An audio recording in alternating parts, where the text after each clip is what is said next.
안녕하세요. 윤성모 변호사입니다. 오늘은 과실분쟁심의위원회에서 과실비율 검색률이 가장 높은 사고 유형인 차로 변경 사고에 대해서 설명을 드리도록 하겠습니다. 도로를 선행하여 진행하다가 차로를 변경하는 경우, 이런 경우에 사고가 굉장히 많이 발생을 하고 있는데요. 이런 경우에는 원칙적으로 이 그림에서 보시면 이제 A 차량의 과실이 30%, B 차량의 과실이 70%로 인정이 되고 있습니다. 어느 경우예요? 케이스 1? 케이스 1, 2 다 같은 경우입니다. 이제 같아요? 오른쪽에서 끼어드는 경우, 왼쪽에서 끼어드는 경우. 아, 그래요? 네, 다 동일하게 끼어드는 차량에 대해서 70%의 과실이 인정되고 있습니다. 이제 이 그림을 보면 차선이 있는 경우인데요. 예를 들어 차선이 없는 경우, 근데 도로가 좀 상당히 넓어서 차가 병렬적으로 나란히 진행을 할 수 있다. 이런 경우에서도 끼어들기를 하다 사고가 나면 동일하게 이 7대3 과실 비율이 적용이 됩니다. 이 노란 차가 70. 네, 맞습니다. 하나 질문이 있는데요. 네. 1차선 같은 경우에 추월 차선으로 알고 있는데 추월 차선에 있는 차에게 좀 2차선에 있는 차가 A 차량이 좀 양보해줘야 되는 거 아닌가? 되게 성격이 급하셔서 질문을 먼저 아, 하셨는데 없나봐. 이미 있구나. 제가 여기서 끝나면 너무 짧게 끝나기 때문에 네, 그래서 이런 이제 변호사님께서 질문을 주신 경우처럼 이건 어디까지나 원칙적으로 일단 7대3부터 시작을 한다는 거고 과실 비율이 조정되는 사유들은 상당히 많이 있습니다. 저거 메시지 나오면 안 되는데. 얼른 끄고 시작을 하겠습니다. 네, 그래서 예를 들어서 깜빡이라고 하죠. 우리 속칭 진로 변경 신호를 안 켰거나 너무 늦게 켜서 뭐 요즘에 보면 차선을 갑자기 들어오면서 켜고 깜빡 한 번 주고 이제 끄는 그런 무자비한 차들이 굉장히 맞아요. 욕 나오게 하는 차들이 굉장히 네. 많은데 그런 경우라든지 아니면 말씀해주신 것처럼 뭔가 차선도 저희가 1차선, 2차선, 3차선 다 뭐 끼어들기 뭐 추월차로 화물차가 갈 수 있는 전용 도로 이런 것들이 있기 때문에 이런 것을 위반해서 갑자기 끼어든다든지 특히 승용차가 버스 전용차로로 갑자기 끼어든다든지 하는 경우 말씀해주신 거와 비슷한 사례지만 진로가 변경이 금지된 차선들이 있어요. 실선이죠. 저희가 점선 차선이 아니고 이런 경우에서 끼어드는 경우 그리고 운전자의 현저한 과실이나 중대한 과실이 있는 경우에는 이제 과실 비율이 조정이 가능합니다.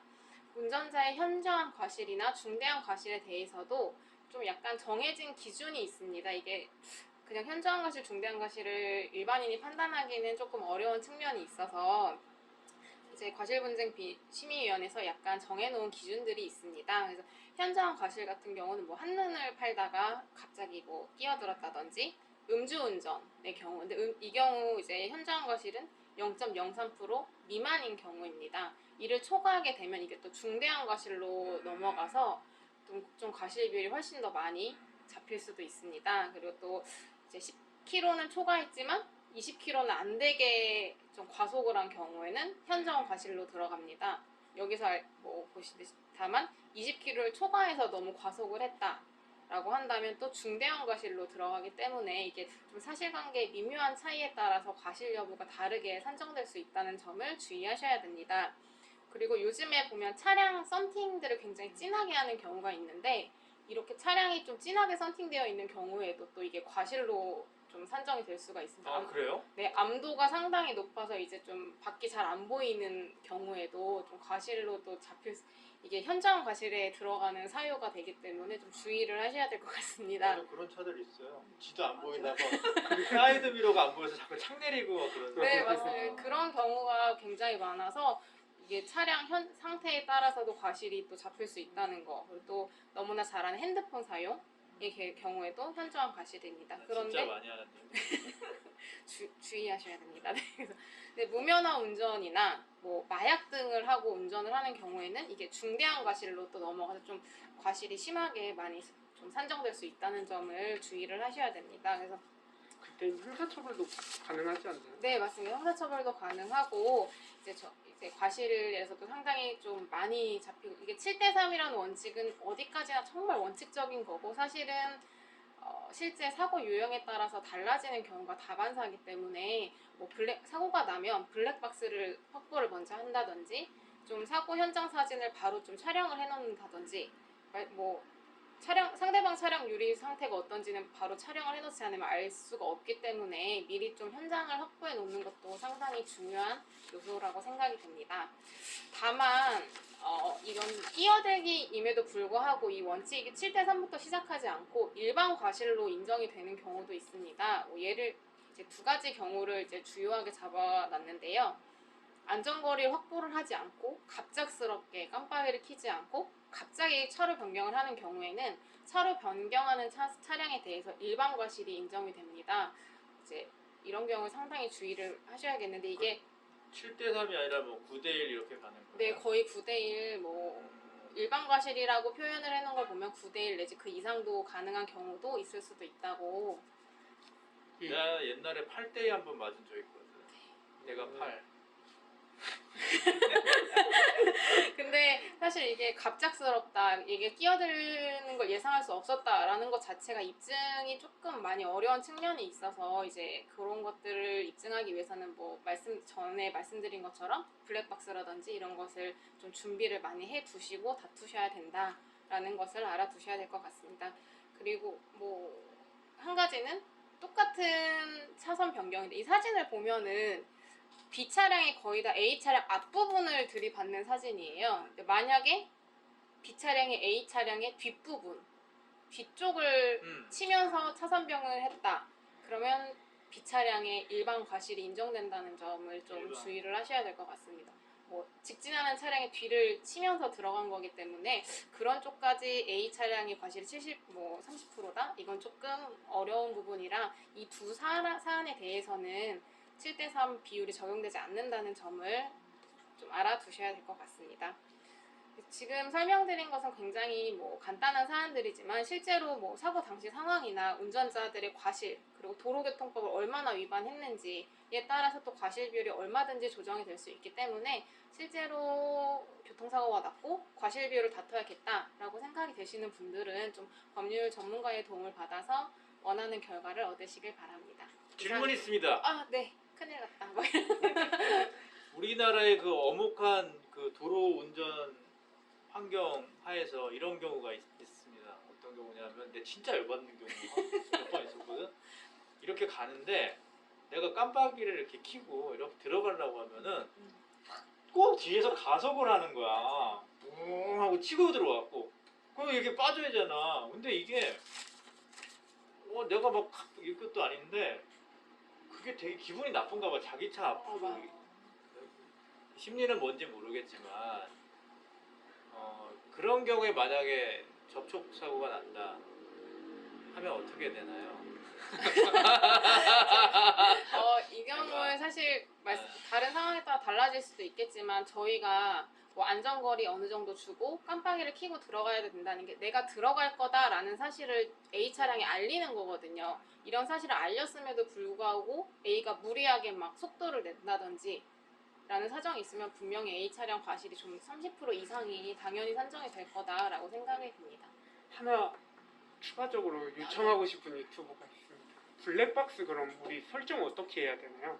블랙박스 설정은 블랙박스 기계 업체에 의뢰 소리도 나야 돼 그러면. 맞습니다. 네, 해서 이런 사고가 났을 때 약간 좀 법률적인 도움을 받았을 때 블랙박스가 매우 중요한 증거잖아요. 네. 했는데 이게 사고 현장도 잘 남아 있어야 되고 약간 그런데 어느 경우에 보면 블랙박스 분명 설정해 놨는데 지워졌다고 하시는 분들이 많거든요.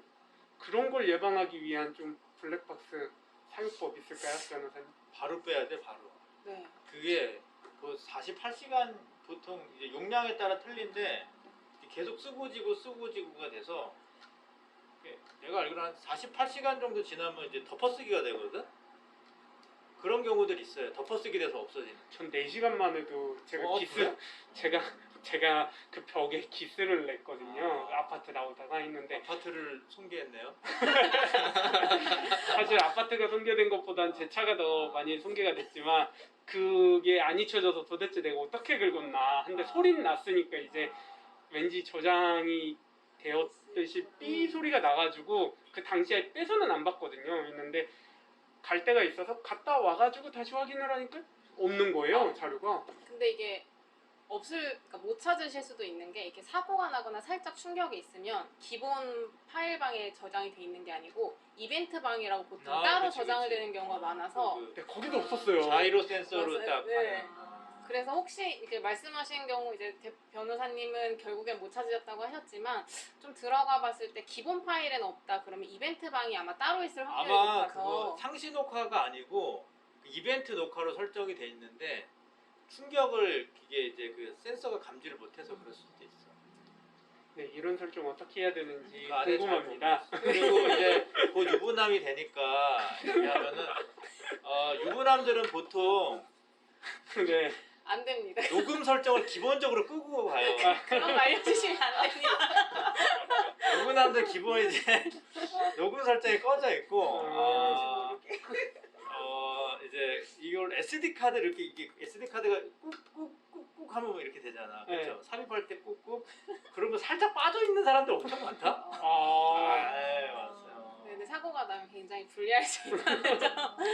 아줌마 있는데 전원이 빠져 있다거나. 네.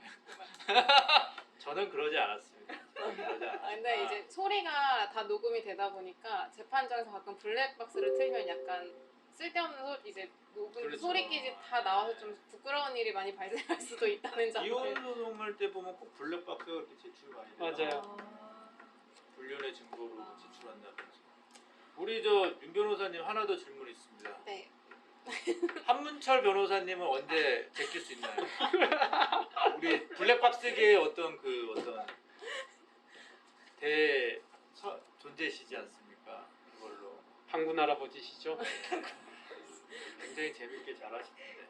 제가 한번 노력을 해보겠습니다. 알겠습니다.